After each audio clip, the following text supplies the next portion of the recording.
So good morning guys. Ngayon ay ang gagawin natin, pupunta tayo sa bakuran dahil may good news guys. Meron na namang kubra na nangingitlog na manok na kubra. At saka may bibi din na nangingitlog. So the good thing is dadami na naman yung mga alaga natin kasi dati paubos na sila eh. So ngayon meron akong apat na baby na babae. So far siguro yun, yung apat na yun kung mga itlog is kung 10 bawat isa, so meron akong 40 na sisiw. So kung may 40 akong sisiw, maaaring ang buhay doon is kalahati. So yun ang kagandahan guys kasi meron tayong alaga sa bakuran. So tara, tingnan natin yung mga itlog nila.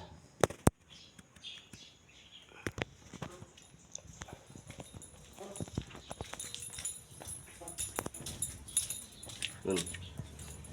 So yan yung bakuran namin. Yan.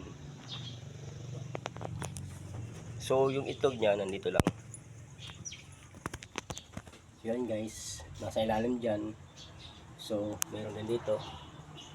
Yan. Yan yung itlog ng native cobra na manok. 4 pa lang. So ngayon, ang gagawin natin dahil linggo. So yung mga itlog nandito guys. Yan, dami. So, i-arrange natin to. So guys, yun.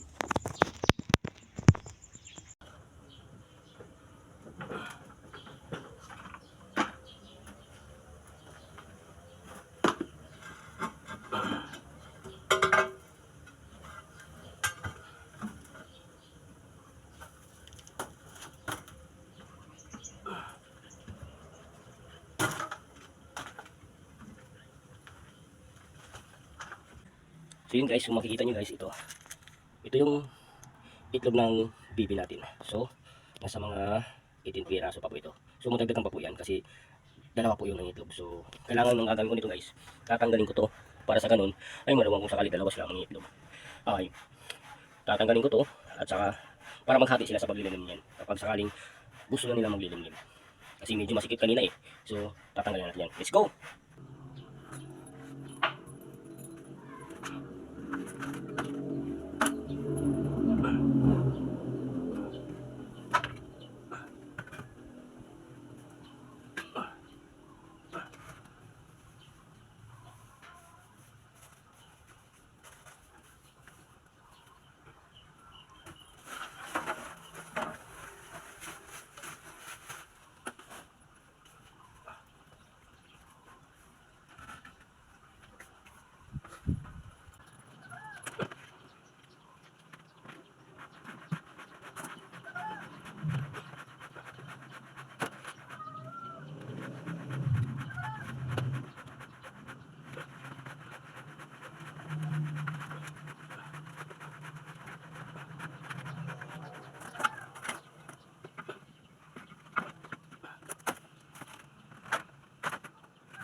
Yun guys, okay na siya.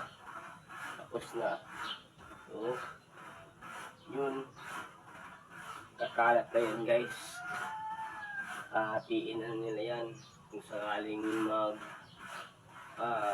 nililimlim na sila. Kasi since dalawa sila nangitlog dyan, para hindi sila mag-aaway. So, abangan yun guys, yung part 2. Kapag lilimlim nila. Thank you for watching. Native na itlog po guys ay 18 days po siya bago mapisa. At saka ito namang itlog ng bibi ay nasa mga 1 month bago mapisa po ito.